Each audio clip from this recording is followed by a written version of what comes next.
Alright everyone, this is the first video of the flip-flop fab shop. We got this LS430, it's a 2001 LS430 Ultra Luxury. Just seen better days. It's all chipped. I think this side is sagging, this air shock. We were just gonna flip it, but we might keep it now. But just give you a quick walk around. It's got soft close doors.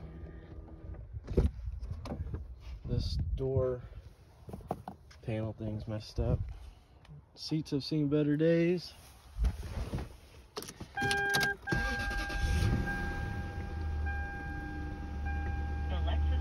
Runs like a dream. Black on cherry.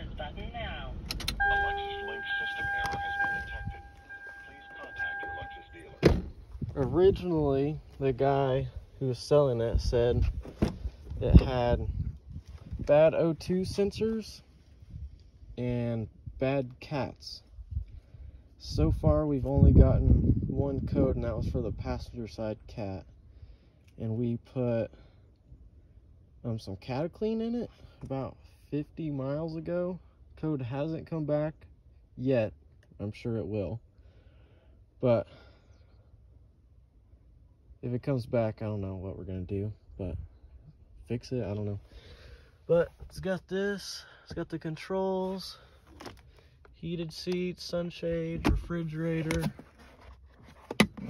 None of the, all four windows, if you roll them down, they will not come back up. So that's kind of fun. But soft close on all four.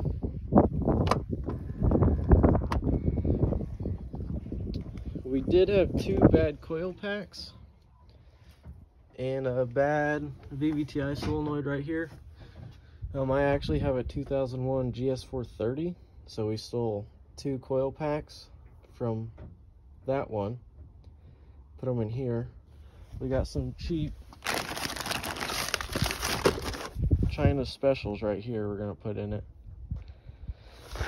so I can get my car back. I'm gonna clean the MAF sensor, and I'm gonna clean the throttle body because it is very nasty.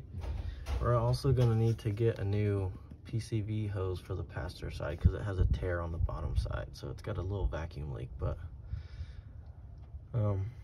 so that's the rundown of this. Start working on it here in a minute. In order to get to the passenger side bank, you gotta take the intake hose off, and my two coils are on 3 and 6. And I want to put them back in my car, so that's why we're doing this.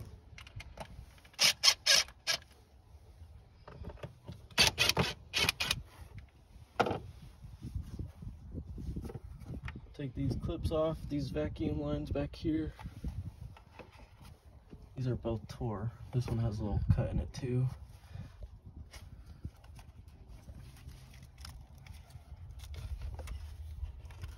That'll come loose.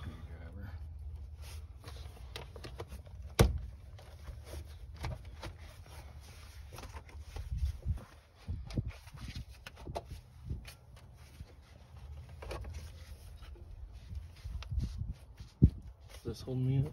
Yeah. All right.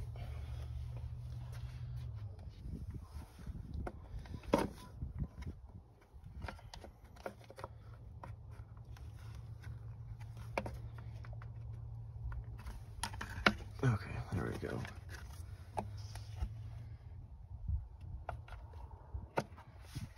Yeah, those are both ripped.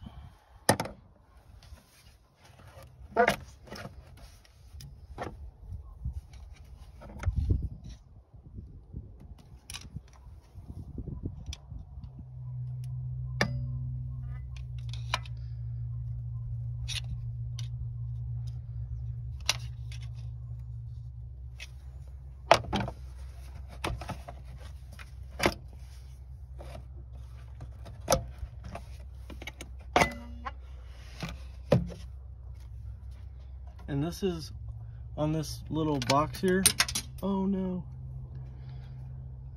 It's common for this to separate, and then you have a really bad leak and it won't run right. So if you're doing this, look at your box, make sure there's no cracks or anything. What do we drop? And these clips kind of suck. You can either pull a coil pack out, they're long enough you can pull it out, or you can do it while it's still bolted in. Either way. But you gotta compress it till it sounds like it's breaking.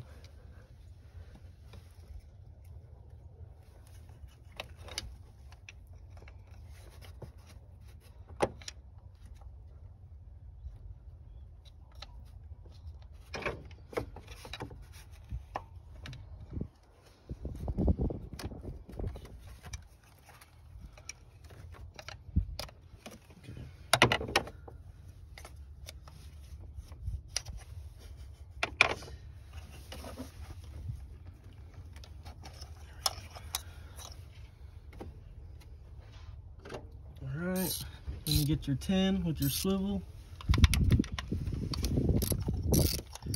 These shouldn't be cranked on there, so.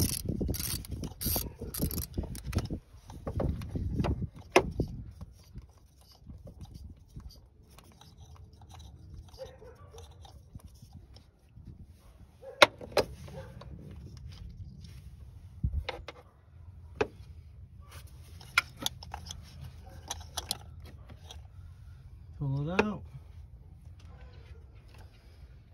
Unbox my China Special here.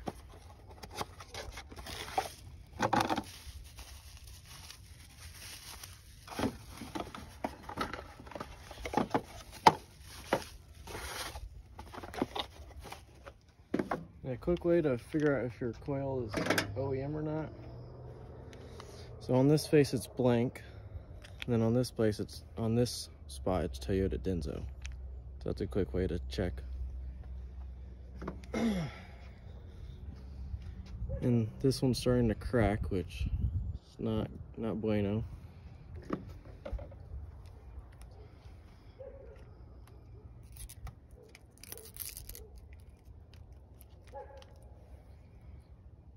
Is this supposed to go in or just on the outside? Just on the inside.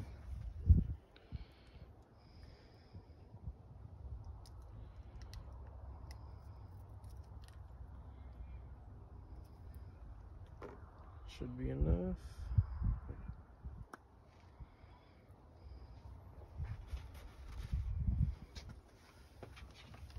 And you just stick her back on in there. Compress it a little bit. Put your screw back in.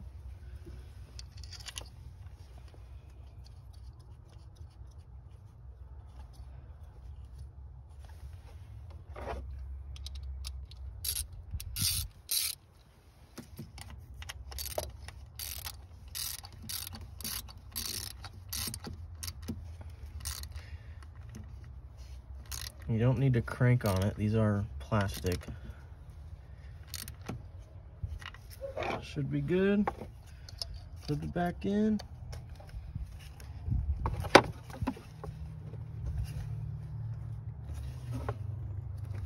It didn't clip, but pretty sure it's on. And that's it for the coil pack. And also, while we're in here, if you have a VVTi code and it's misfiring like terrible, I mean, obviously when you check the codes it'll tell you what's wrong, but if this goes bad on these cars, this makes it run terrible. And these actually on Amazon, I had like a pair of passenger side and driver side for like 30 bucks or something.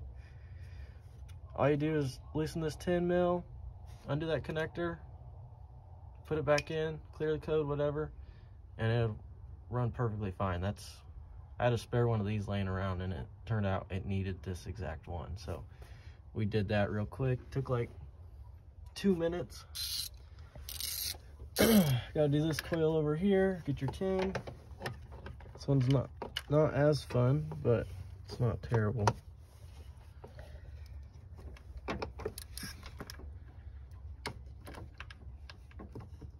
Just gotta loosen it and then you can do it by hand.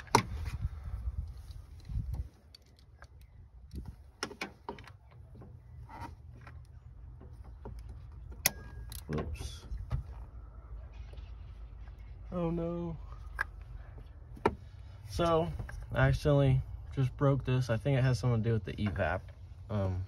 So, don't do what I did. But once you break it loose, this comes right on out.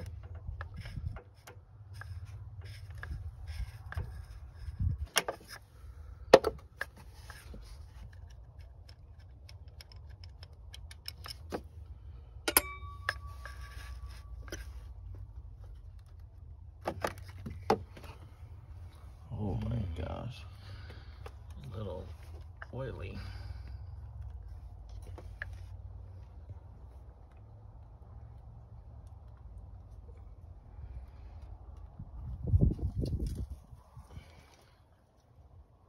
And if you pull your coil packs out and they're soaked in oil, that means your spark plug tube seals are gone, probably as well as your valve cover gasket. So you want to do that. But quick little method we tried was we tried sticking a tampon down here, a super flow, to soak up the oil, but it was too big and it won't go around the spark plug. So you get a paper towel and you wrap it in a circle, and then you stick it down there and let it soak up some oil. It works pretty good, but it's not going to be perfect. So here's what we got here. That was only down there for like not long at all. Oh, cart's going, cart's going. Oh no. If you look down here, it's, oh wow. It's soaked in oil. Right here, I'm installing the new coil pack.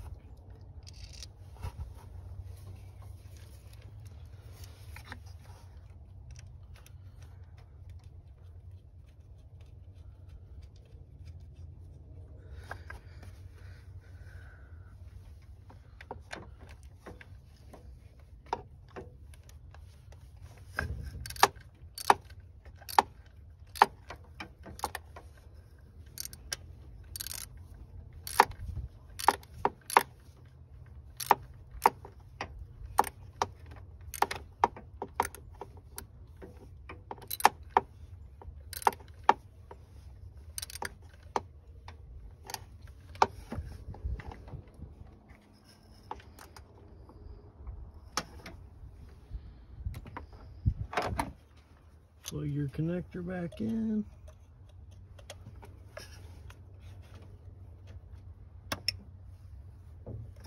Ta-da. So another thing on these cars that goes undiagnosed or unchecked, whatever, is the MAF sensors. They never get cleaned, and they can help your car run a lot more efficiently. All I gotta do is undo this tab, pull. Might be a little tough. Take your screwdriver, whatever. Dang, I was in there.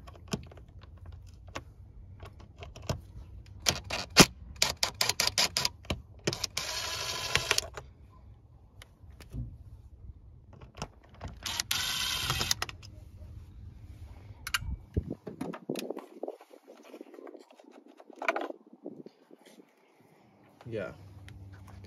So this little thing reads how much air is coming in, I believe. And then the computer decides how much fuel it needs to give it. As you can tell, that little bulb is supposed to be red. You can't even see it because it's so dirty. So don't take brake clean to it.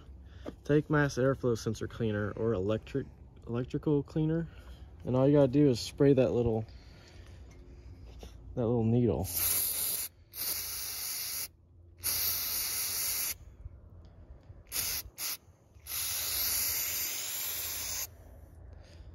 Let that sit for a minute. Do not touch this with any tools and try to clean it either. So as you can see now, that bulb is red. Everything's clean. There's also, I don't know if you'll be able to see, There's also 2 little things in there. I sprayed that too. I don't know if there's any on this side, but yep, once you clean that, throw her back in there. So another thing is to clean your throttle body. As you can tell, I think it only really pertains to down here where the throttle body meets the actual the intake area. But it's filthy in this car, so get some brake clean and just spray it and clean it down. Make sure you clean the edges of the throttle body the most. The actual face of it doesn't matter as much, I don't think.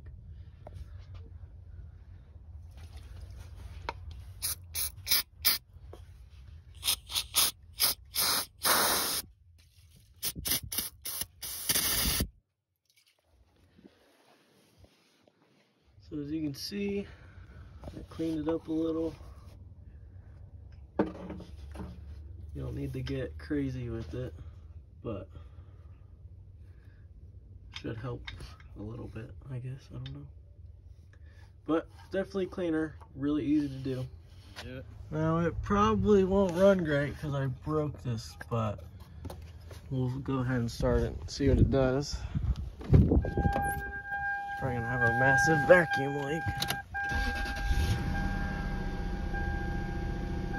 The Lexus Link system is not active. To activate your Lexus Link system, press the Services button now. A Lexus Link system error has been detected. Please contact your Lexus dealer. It's idling pretty high. Try to put my finger over that and see if it comes down at all.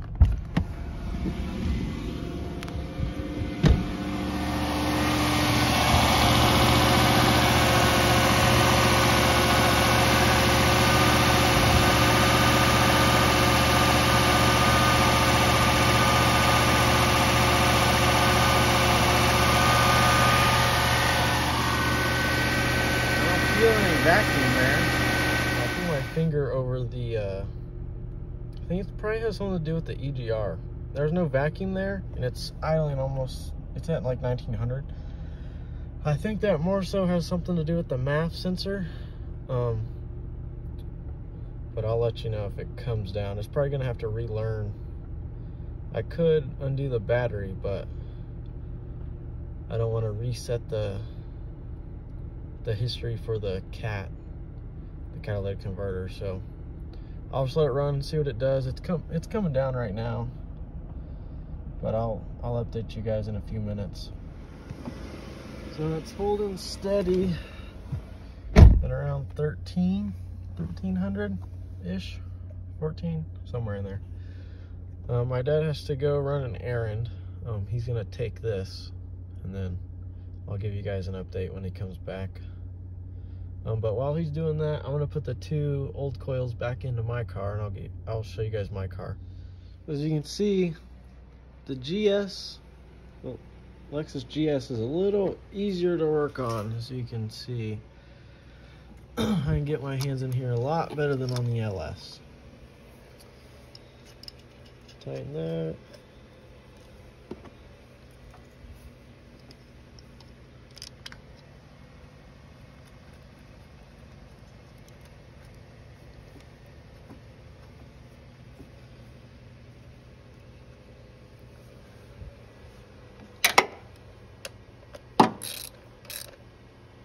Snug.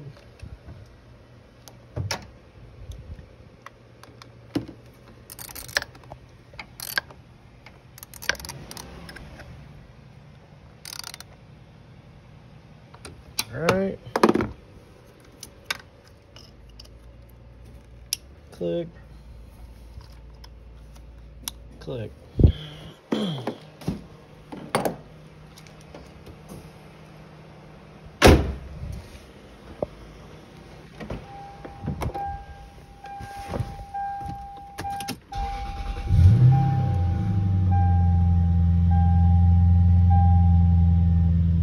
Idling good.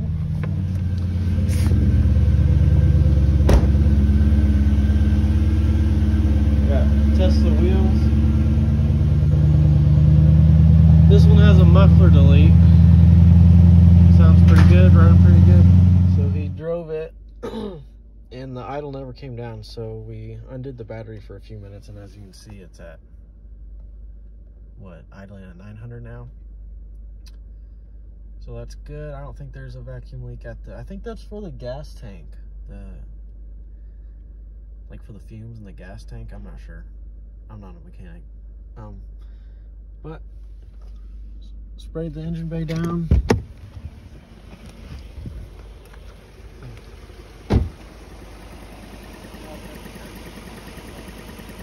It's idling a lot better. So I capped this, and we're gonna have to fix this. Have to order a new one. It's holding steady at 900 RPM now.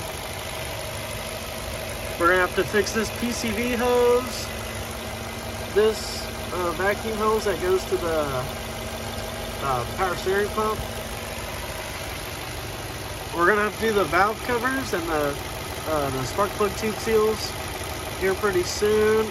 We're gonna check the timing belt. You just pop this cover off. There's 4 bolts on the outside. Then there's one down here in the middle you gotta do. So we're gonna check that. The guy we bought it from said the timing belt's never been done, and it has 183,000 miles on it, and it's from 2001. So it's definitely way past its interval of 90,000 miles, or I think it's 9 or 10 years, something like that. So we're gonna take a look at that, and then we'll decide on how soon we need to do the timing belt water pump. I appreciate you guys for watching this video. I don't know how to edit or post a YouTube video at the time of me recording. I just thought, since I have so many projects, it's kind of like a wasted opportunity. Here's another look at it. There's my Land Cruiser, triple lock 96 Land Cruiser, my GS430, and then my dad's 85 pickup back there. But I appreciate you guys watching the Flip Flop Fab Shop. Hopefully this video is not terrible. I'm sure we can definitely improve. Didn't go that great, but appreciate you guys watching, and I'll catch you next time.